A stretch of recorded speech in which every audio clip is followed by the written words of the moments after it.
Welcome to the People Teaching People podcast. Joining me on the podcast is Dr. Dawn Henwood. Dawn and I first connected this past May at the CARA, Canadian Association of Research Administrators Conference in beautiful Fredericton, New Brunswick.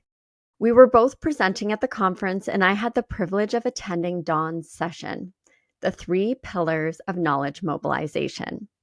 In her session, Dawn explained that while knowledge mobilization can seem complex, it doesn't have to be overwhelming.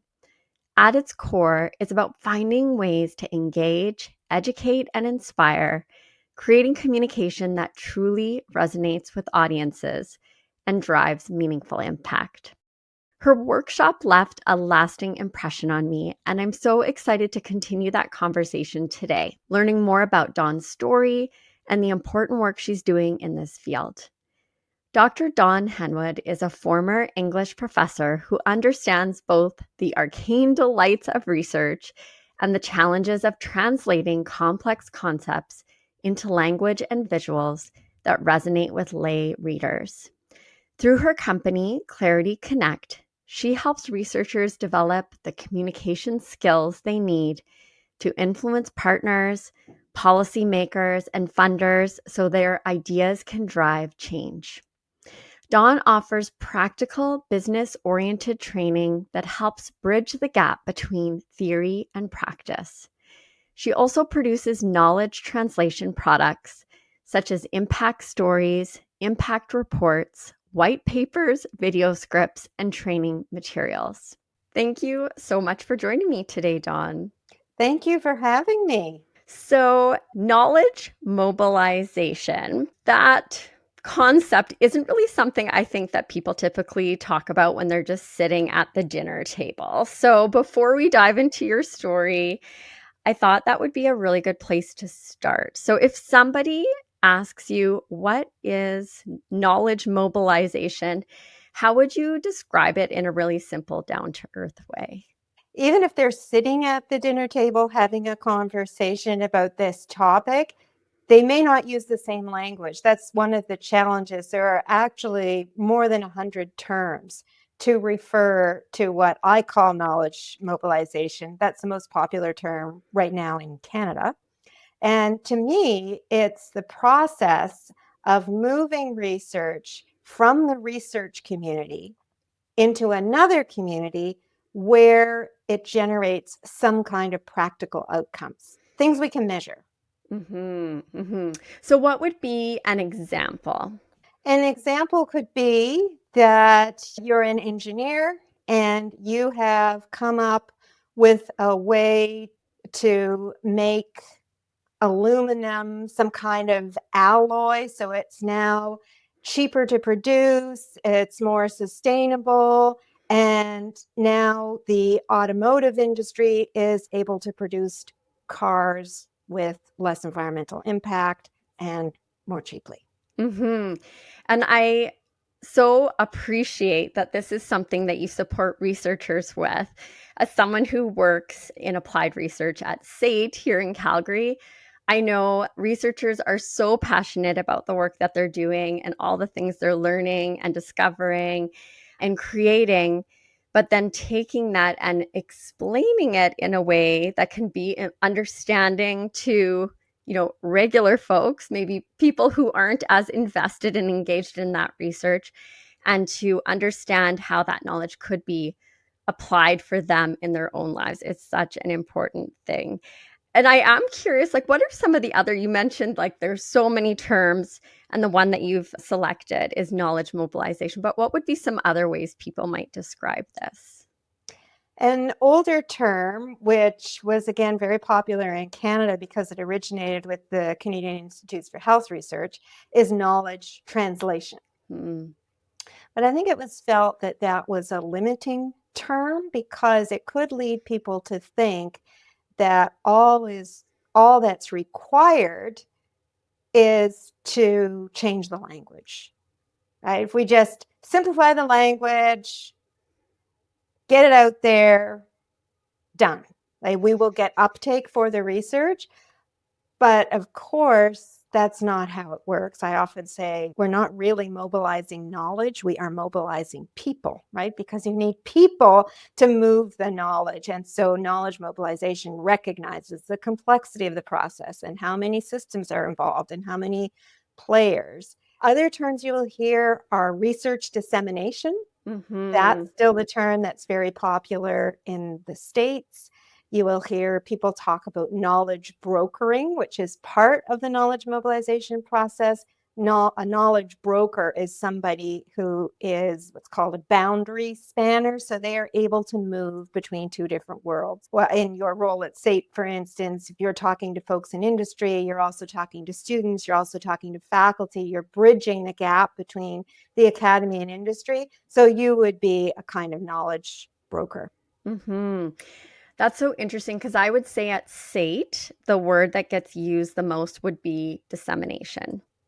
And Mm-hmm. I think when I look and kind of think about like the examples that I've seen for the most part happening around campus, a lot of it is just the sharing of what we've learned or come to understand or Mm-hmm. done, not necessarily with that action piece in mind, which I think is where the difference and the impact really happens, of course. Yes, I think there's long been an assumption that if you just explain it, people will use it. Mhm. And that's where I think it's so valuable to bring in the perspective from learning theory. Because to me, when you're talking again about mobilizing people, not just knowledge, how do we enable people to learn? How do we enable them to first get excited about this knowledge and then absorb it and then apply it? Yeah, it's one of the ways when I'm working with my consulting clients, I talk about the idea of, and also when I was working with student teachers, just because you say it or show it does not mean that they know it.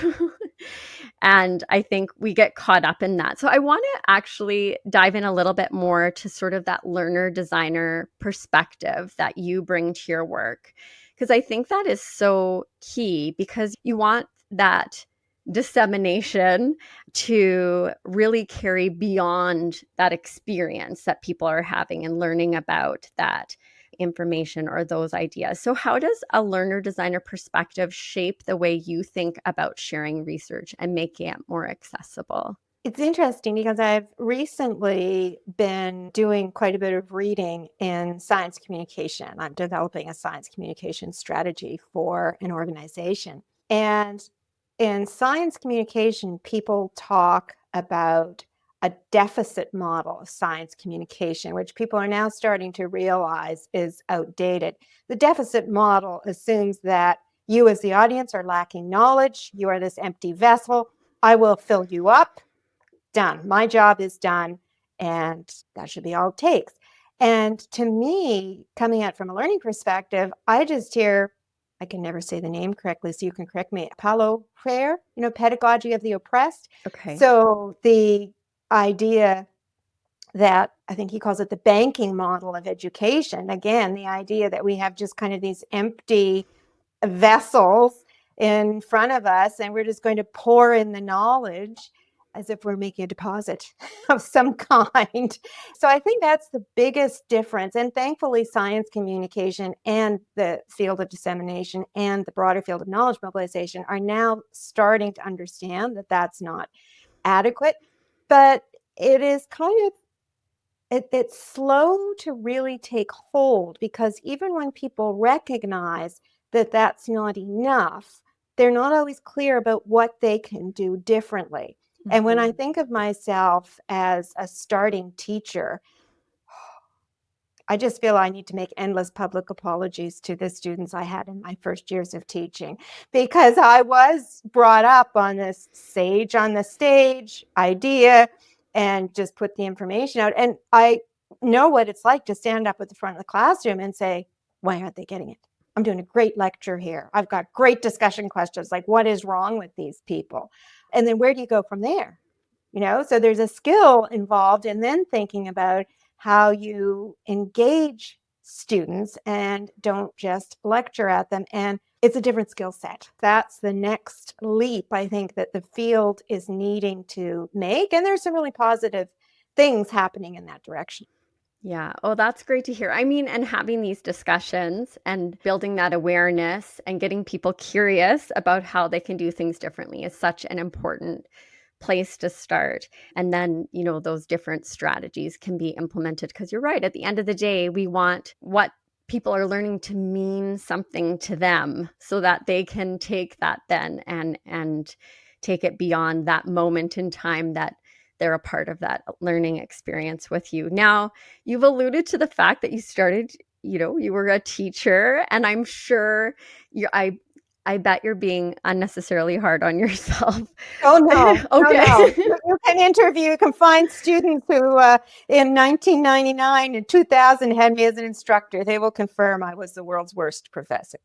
Well, that's a pretty harsh self-judgment. But I mean, how wonderful that we all reflect back on where we started in our journey and you recognize where we can do better and empower ourselves, to develop those skills and actions that we can take. So you shifted from your career as an English professor to founding Clarity Connect, where you're now helping researchers share their work in practical and impactful ways. So, what pulled you towards that world of knowledge mobilization, and what kind of nudged you to make that change? And then, what has that journey been like for you? It's been a circuitous journey.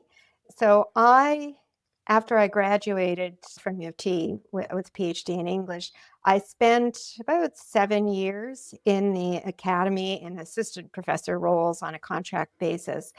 I very quickly pivoted from teaching literature to teaching writing because I felt that was making more of an impact with students. I early on found I was actually too pragmatic to spend my career in the literary field as much as I loved the research and I loved the writing and the publishing. So from there, I then got hooked on teaching adults because I had the opportunity to do a night course through continuing ed. And I thought, wow, this is a whole different world. And it seemed to me at the time so much easier to engage people who were already in the workplace and had experienced issues with communication. And so they were far more receptive to actually learning about communication. It wasn't just a tick box that they had to do as part of their degree. So I then moved into doing corporate training and then learning design. I spent some time with an e-learning company. I spent a lot of years doing technical communication and found that the more complex the information, the more value I could bring. And so eventually I started gravitating from teaching people like computer programmers, network analysts, business analysts, engineers, to teaching people who are doing more complex kinds of engineering and scientists and researchers. So that's how I got into the knowledge mobilization domain, actually through the communication specialty. That is such an interesting pathway that you've taken, and I'm sure learned a few things along the way. For sure, yes. I have a very different background for somebody in knowledge mobilization. I'm going to say that most people come to it from a particular discipline. And that's an assumption that I think is holding the field back in a lot of ways. I recently heard, for instance, somebody who's a biologist and runs a biology research institute say that he'd had a great intern working for him. At the end of the day, he didn't feel that person would be a good fit because they were a biochemist. Now, to me, that field is adjacent, right? But the assumption is that you need a very deep vertical skill set, that you need deep subject knowledge, when in fact, to me, you need the horizontal skills. You need to be able to work with multiple stakeholders. You need to have communication skills across the board. You need the learning design piece. And when you have those skills, then you can work in AI one week and zoology another week. And that's really how my weeks tend to go. Well, and I resonate with you very much because in my consulting work, I support businesses and organizations and individuals in creating learning experiences. And people often ask me, what types of organizations do you work for? Are they focused in a certain area? And they're not. So it's been, national food franchise to accounting to publishing to manual osteopathy to social entrepreneurship and everything in between. And it doesn't really matter. As you said, it's not about having an expertise in a particular field. It's about that sort of bigger perspective and that learning design, or in your case, knowledge mobilization perspective as well, to support people in taking what they know and they're experts in and sharing it in a different way. Yes, I am not an expert in any of the things that I've mentioned or with any of the businesses and organizations that I've supported, although I've learned some things along the way and it's been very interesting for But sure. you're curious. Oh, and that's the best part of it is I get to learn and I get to engage with interesting people in all sorts of different fields. And I think, yeah, when I look back at sort of my career trajectory, I think it's the curiosity piece that is what I love the most about the work that I do. Even when I worked at the University of Calgary for 4 years, I mean, it was such a gift to be able to work with student teachers. And part of what I did was going into the classrooms and watching them teach and giving them feedback and mentorship. I learned so much. I mean, it was an amazing opportunity to get into 20 plus classrooms and see what was happening inside of them. So lots of opportunities to learn. Now, misunderstandings. I'm sure when you are working with folks, and you've alluded to this a little bit, that there's some misunderstandings about knowledge mobilization. So, what would be some of those things, and how do they get in the way of some really great ideas taking traction for people? One of the misunderstandings is that knowledge mobilization is something brand new. As a field, it is fairly new, dating back in Canada, 20, 30 years since a body of scholarship has started to evolve. But you can go further back than that and see seeds that were starting to emerge in the 70s.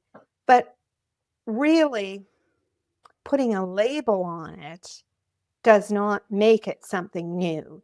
And because knowledge mobilization is developing now as an academic specialty, a lot of work has gone into developing TMFs, theories, models, and frameworks.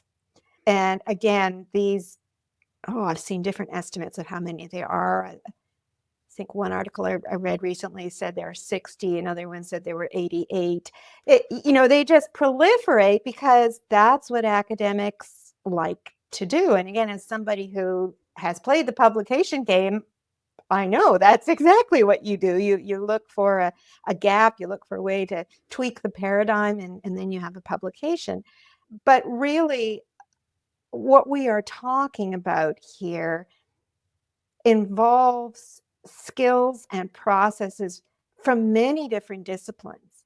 And we can learn a lot from thinking about what we know about organizational change, what we know about organizational management, what we know about psychology, rhetoric, which is the art of persuasion. I would say that that's a key part of my background, learning design, and so on. So that's, I think, one of the misconceptions. And it makes people think then that knowledge mobilization is very, very hard to do.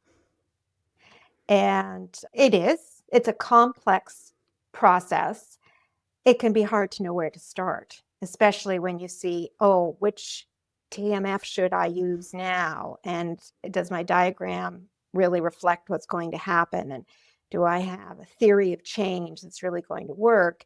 And sometimes what's needed is to pick up the phone and call a stakeholder.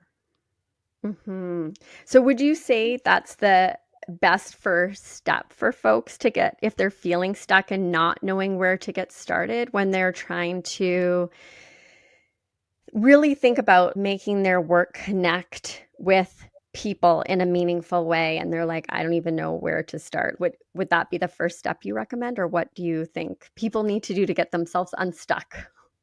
Mm. A couple things, and it depends really on how ambitious your goals are. So there are a number of different places where you can take rudimentary training in knowledge mobilization that will introduce you to different parts of the process and help you get a sense of the skill set that's required. So a number of universities have certificate programs now. Research Impact Canada has something they called, I think, Mobilization U. I'm about to launch a new micro credential through Dalhousie University. So there are these options, kind of beginner courses, Knowledge Mobilization 101. I think you can also take a more experiential approach and think about who could benefit from this research. Who is it that I would like to see take up this research and move it forward? And think about how you can find out about them. Can you go to a conference where you can meet some of these folks? Can you connect with some of them on social media? So, knowledge mobilization doesn't always have to be this huge project. It can be something that starts very local with you reaching out to a community group. Well, and I love how you brought up that human piece. So thinking about who it is you're going to be sharing with and or you were thinking that you'd like to share with, getting an understanding of who they are will help you to be able to connect this knowledge, this information, and share it with them in a meaningful way. Because if you're wanting to have that impact, that exchange needs to be more relational versus transactional and just pouring into that empty vessel and hoping that they walk away with something. So that human piece is such an important one. Now, you mentioned that there's some micro credentials and some learning opportunities out there, which are great. As we always know, people are juggling so many things with their to-do lists, and maybe there's limited budgets and, of course, limited time. But we have these big ambitions and goals. So, how do you encourage people or support people in making space for knowledge mobilization? That's a fantastic question. One of the hurdles for folks with knowledge mobilization is often thinking outside the box. If you come from an academic background, you are used to writing publications, doing conference presentations, doing posters, and teaching. Those are the different modes of communication you're familiar with.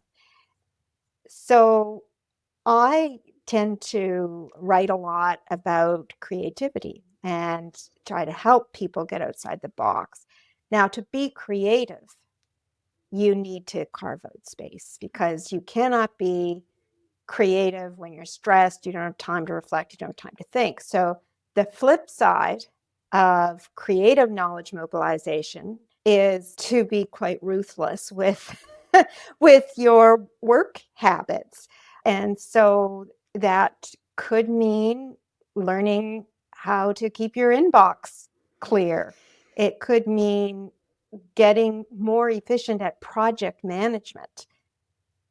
Right? If you're better at managing your projects, you're going to spend less time scurrying after stakeholders and putting out fires, and you're going to have more time to actually do that thoughtful work. So I see those two pieces going hand in hand.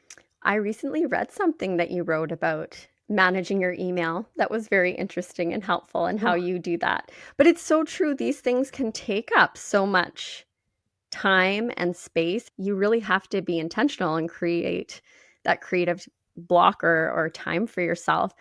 Now, when you're trying to be creative, I've definitely had this experience where I just feel stuck. So I'm staring at the empty piece of paper or I'm looking at my computer screen and I'm just not feeling like I can get started. So do you have any go-to ways to kind of spark some fresh ideas or help people get unstuck when they're trying to be creative? I know that feeling that the first thing is to recognize this is to be expected. This is part of the process. And once you accept that, it becomes a lot easier. I think the difference between recognizing and not recognizing that blockage as part of the process is this. If you don't recognize it, you get stuck, you start to feel anxious, and paralyzed if you recognize that it's part of the process. You say, oh, I've reached this part of the process. I've hit the wall. Where is the tool now that I'm going to use to get myself going again? So some of my tools are going for a walk, always keeping the pump primed. I keep a list of ideas. I'm never stuck for ideas for my newsletter or my blog. I think I have a list of over 500 ideas now because I have a list I keep on Google Docs, so I could put something on my phone or wherever. Oh, that could be a good thing to write about. Talking with other people can be really helpful as well. Talking it through. If you're in a silo, find somebody to talk to. Those are just a few of the ways.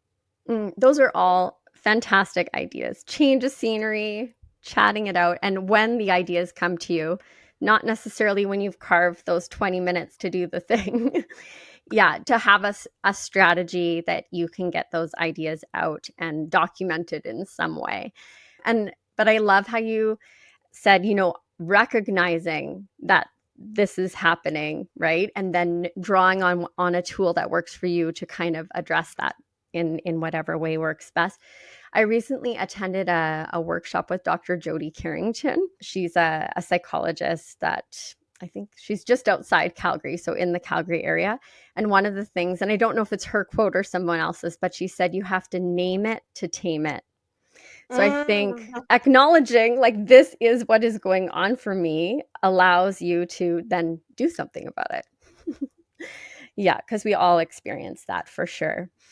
Okay, I need to ask you about AI because Mhm, this is mhm. coming up every day that I am working at SAIT for sure. It's on everybody's radar now when it comes to students, instruction, even grant applications is one that I've was hearing some buzz about recently. So, when it comes to knowledge mobilization, what excites you about AI and what do you think we need to approach with caution? Try to answer that question, the two-parter, in the order in which you've asked it, because I Okay. want to jump just to, what are the things we should be cautious about.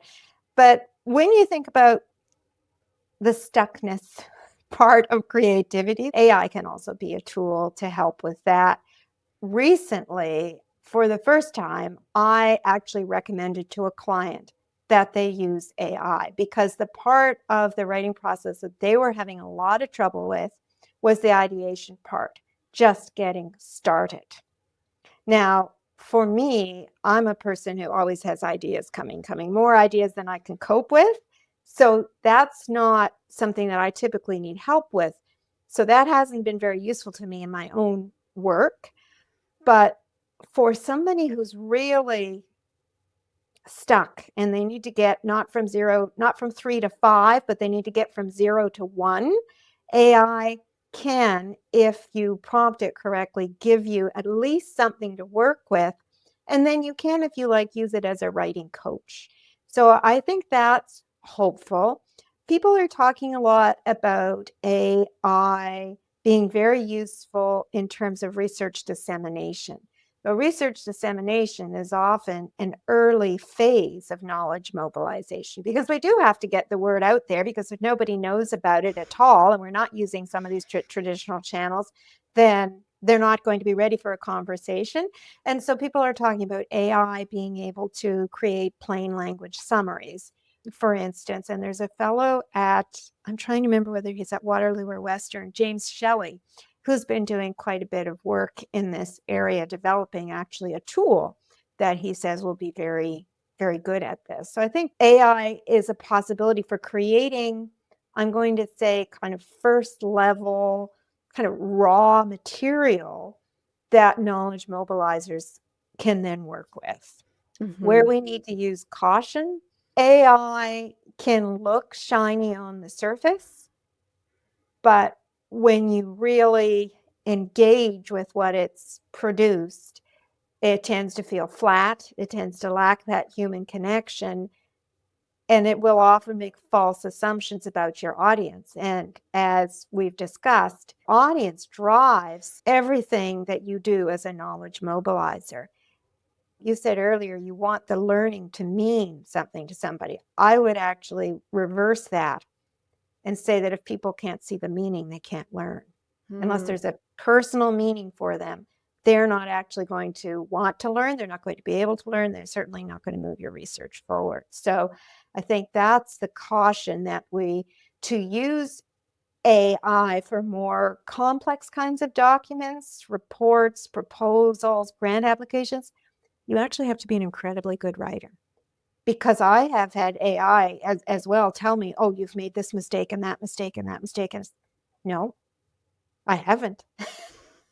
I once had AI go through a document, tell me I'd made 45 grammatical errors. And I thought, oh my gosh, I must have lost my mind.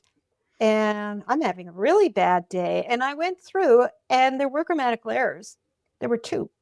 Not 45. Not 45. The other ones would have actually introduced it. If I had followed AI's advice, it would have introduced errors. Interesting. Yeah, I like how you really pointed out some great examples in both cases, right? How we can use it as a tool to support the work that we're doing, especially depending kind of what is the struggle area for us, like you said with your client, that ideation, getting started. And it provided that tool to kind of get things going, get things moving, but then also the cautionary piece. And I think it's really interesting. Our youngest, he goes to a public charter school here in Calgary called STEM Innovation Academy, and they use AI. They're learning to use AI as a tool. So sometimes an editing tool, but then they also, of course, need to read through and see, is that feedback accurate? And is it making things better grammatically and in terms of making my ideas clear? They also are using it in one of his options. They were designing an artificial limb. And so they created kind of a profile of a potential human, a patient of theirs that they were designing the limb for, and kind of got to know them and used AI to help them generate an artificial limb that would really suit that individual's needs. So there was like some dialogue and interaction that way. So I think there's some really interesting ways to use AI. And then, of course, as you said, ways that we do need to be careful with, for sure. Now, I've really been enjoying in our conversation the idea of how information can really potentially connect with other people in that way that sparks them to make that knowledge then go that step further. So I also see it as a way to really connect people. And I'm wondering what you see as possible with knowledge mobilization, connecting people to one another beyond the knowledge itself, and maybe how those connections might facilitate some greater changes in our communities or in policies or even just like our everyday life. When I first started my company, it was called Clarity Studio, focusing on, of course, the clarity piece, articulating knowledge accurately, clearly, and then the artistic piece. And I changed it a couple of years ago because I wanted to emphasize the human to human connection. I often say clarity is not enough. It has to resonate, it has to connect. And the connecting people to people is an integral part of knowledge mobilization. And I think one of the trends that's happening is we see more and more people who are recognizing that, even some of the theories, models, and frameworks integrating kind of the need for facilitation. I'm thinking of one model in particular whose name escapes me, but facilitation is baked into the model because there's the recognition that you must bring the people together in order to make this happen. But a lot of other folks, talking about stakeholder engagement, developing practices for engaging stakeholders. And that can mean not just a researcher connecting with stakeholder A, but it can actually mean creating opportunities for stakeholder A to then create a link with stakeholder B, and so on. And one of the projects I'm working on right now is working like that. There's a researcher who has a program that she's been running off the side of her desk. She wants to move it to a more permanent home with a community partner. And part of that process involves talking with potential community partners, but also talking with the government and other potential funders. Yeah, all the connections that can be made to really grow our capacity to share and have that meaningful impact on others. Now, you do like a big piece of what you do is there's a teaching component to it. You are working with humans and organizations in helping them share what they know and are passionate about. So I'm curious if you've had a favorite teacher on your journey and why that person was or has been so meaningful to you. My favorite teacher was Mr. Robbins in grade 5. And he was so cool. This would have been about 1978, and most teachers wore polyester pantsuits. He wore jeans and clogs. So he was very cool, but he was very creative. And looking back, I can say he was really doing a lot of experiential learning and gamification. Every day was fun. Mhm. Have you ever let him know, like, the impact he had and that he's your That's favorite teacher? interesting. Whether I would ever be able to track him down because, I don't remember his first name. Okay. And I was a military brat, so I went to a lot of different schools. Whether I could even remember, that was a school I was there just for a year. My dad Mm. was posted, it was in Brampton. If anybody knows Mr. Robbins, who was in Brampton, 1978, that's him. I did reach out a couple of years ago to another favorite teacher who was my grade 12 English teacher, and we had little correspondence by email. I actually had a podcast episode come out this week about favorite teachers. So my favorite teacher is my grade 2 teacher, Mrs. Hogland. I talk about her all the time. And she really influenced me in pursuing a path of becoming a teacher and pursuing a career in education. I did manage to find her. So I'm in Calgary. She's still in Calgary, and few like hop, skips, and jumps. And she and I actually had a 4-hour coffee together, and it absolutely made my day. And if I had any question about why this incredible human was my favorite teacher, that coffee experience just solidified it. She remembered so much about so many students that she had taught, including stories about myself and my brother and sister. She taught each of us when we were in grade 2. And yeah, just an incredible human. So in my podcast, I sort of challenged people, if you're able to reach out to that favorite teacher and let them know that they really meant a lot to you and why. Yeah. So maybe you can still find him. But I might still be able to track him down. Let me know if you do. That would be I exciting. will, for sure.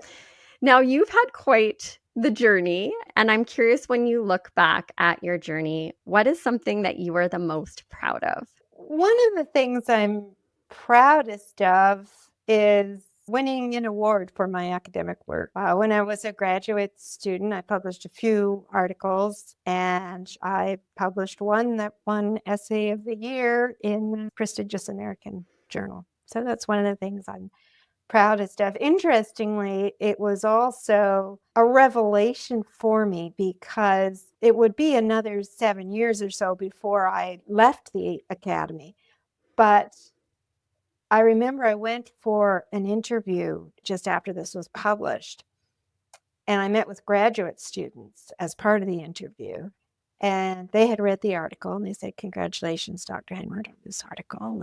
And then they proceeded to ask me whether I had potentially interrogated the obfuscatory discourse of the academy. In other words, they had noticed that it was written in a very clear and engaging way. Hmm. And what was my ulterior motive in doing this? I must have been trying to do something very deep and clever. And I remember being kind of flummoxed to say, well, I really wanted people to understand what I was saying. The piece was about a Puritan woman. It had something to do with feminism, something to do with spirituality. I just thought this was really relevant for people in the world today. It was interesting because it was an achievement for me, but it was also not a letdown, but it was also a revelation that that Hmm. path was not ultimately probably going to be for me. It's interesting, hey, like when we look back at our journeys and we look at some of those moments along the way and sort of that bigger impact on our story, that they have that we don't necessarily realize in that moment in time. I That's a really lovely story. Now, if you could sit down and have a conversation with someone you would love to learn from, who would it be and why? I wanted to ask you, does this person that have to be alive today? No, it can be whomever you would like. Then I'm going to say Harriet Beecher Stowe. She wrote Uncle Tom's Cabin, an abolitionist novel. And so she was very instrumental in ending African American slavery in the States. She also had a huge family. She had a lot of issues. She and her husband, issues we would now today call mental health issues, spent a lot of time in hydrotherapy, water therapy, trying all kinds of different things. But she not only made a living as a writer, but she also just had this huge impact on the world around her and helped mobilize, I would say, knowledge about why slavery should be abolished. Is there like a big question that you would have in mind that you would really want to ask her about if you sat down with her? Maybe what made you think you could take this on? Today, we would probably accuse her of cultural appropriation because and of course, there have been many, many critiques of the way that she portrayed African American people in the novel. And those critiques, many of them are very valid. She is writing as an outsider about culture she's not part of and making some stereotypical assumptions. But I think, yeah, just where did you get the chutzpah to think that you could do this, that you could, as a minister's wife, she was from a very prominent family, but still, she's a minister's wife. She's got umpteen kids. What makes you think that you would take this on? Ooh, that would be a really interesting question to ask and hear what she had to say. I love that. Now, education plays such a big part in our world, and I'm sure in your work as you're engaging with different stakeholders and individuals and organizations, you're helping to weave that thread in so many ways. And I always talk about education being a part of how we work and how we live and how we play and explore and build relationships and connections. So I'm wondering if you have any final thoughts or words of wisdom to share that could empower or support people on their own teaching and learning journeys. I recently came across the work of a psychologist whose name I believe is Glasner. He has something called choice theory, the essence of which is that everybody's motivated by a different kind of drive. I don't remember all of the drives. You're nodding. This is familiar to It's you? familiar. Yes. So yeah, Oh, okay. tell me. I love this. So I can't remember all the drives, but I remember that one of the drives is fun. And Hmm. when I took the little assessment in the book, lo and behold, it said, I have a very high fun drive. And I thought, I'm boring. Like, I am really boring. Look at my office. It's gray, right? Like, I'm gray. I'm very low key. And then as I read more deeply, it said, people who have a high fun drive really like to learn because our natural wiring to learn is like this pursuit of fun. It's like we're wired to learn because learning brings intrinsic rewards. Hmm. I think when we're working with really serious topics and we want to make research make a difference to really critical matters, climate change, housing, healthcare, the list goes on, it's easy to be way too serious. And I think we have to remember that when we are trying to engage our audience, we need to think about how to engage that fun drive, how we make it engaging and meaningful for them, which doesn't mean necessarily that we have all kinds of bells and whistles and that we have to be, super cool. But it means that there has to be intrinsic reward in the act of learning. And having had a personal experience learning from you at the CARA conference in New Brunswick, I would say that you brought some good fun and engagement to your session. for Oh, me. thank you. Thank I you. really enjoyed it, and it made me curious in getting to know you better and, asking you for this opportunity to connect and chat with you, so thank you. Well, thank you so much. It's always great to chat with you. Your enthusiasm for learning is absolutely contagious.